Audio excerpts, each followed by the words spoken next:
One fun way, which is actually quite powerful too, is to place what you desire in the future in your past.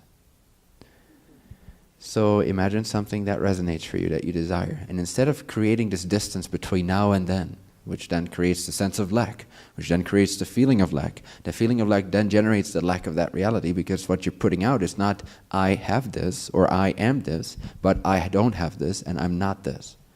So sometimes even your imagination, even your seeing what you desire, even creating your new imagination, tuning into your heart's reality, your true reality, can still generate an even greater dissatisfaction, because many people have learned to focus on lack.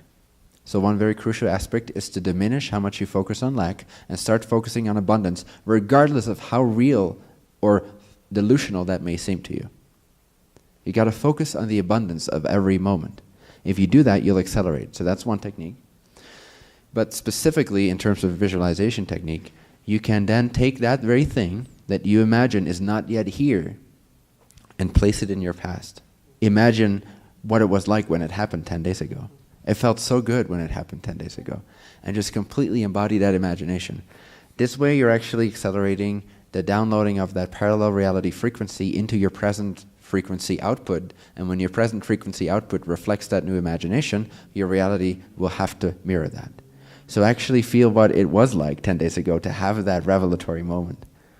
Wasn't that awesome? See the details, like how people responded, and actually place it in a real-time event in your past. Just alter some of your past. You can actually change your past because you just chose one image in that moment. You might as well have chosen this image in the past, 10 days ago. So place your future in your past. Caution, this might change your desires very quickly because you start achieving them very fast. Start just generally being happy because you know that you can own anything you desire. Just place it 10 days in the past or yesterday. Doesn't matter, as long as it's in the past. For some reason, it seems easier for people to put it in their past than it is to place it right here, right now. Because again, we're so used to focusing on the lack based on our present physical manifestation container that all we'll see is, no, it's not here, I'm just faking it. But if we use imagination and we give ourselves permission to imagine that it's in the past, then, oh, well, it's not here, so at least it was in the past. You can imagine that. But then it starts to feel more real, and then the frequency starts to increase, and you start to feel like you own it, you have had it, like it's already here. You start to tap into the version of yourself that does have that reality. And then it will start to be reflected to you, because that's what creation has to do.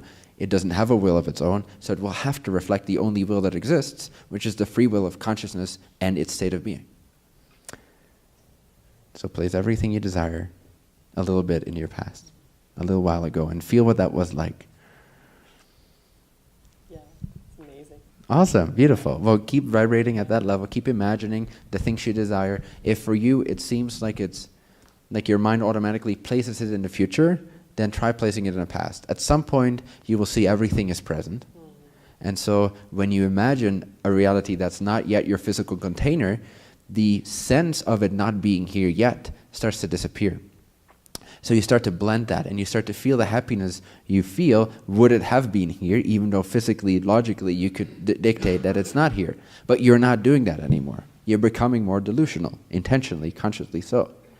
And then that reality will actually get a chance to manifest that much quicker. Does that make sense? Yes.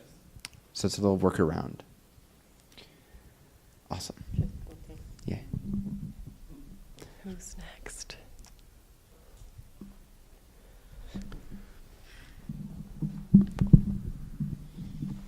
So in general, I would suggest, as a very general method, see it, feel it, be it. You imagine what it is you desire, you imagine the version of yourself, you imagine the state of being you desire, and all the symbols that come with that, whether that's mundane, like a car, and a house, and money, the ability to do what you want to do whenever you want to do it, a piece of land, the partner that you're with, having a baby. Well, careful with that one. But anything that symbolizes your joy, your true self, your true happiness, the true vessel of creation that you are, the true means of expressing yourself, see it until you start to feel it, which is, the seeing is where your consciousness still feels like it's in this reality.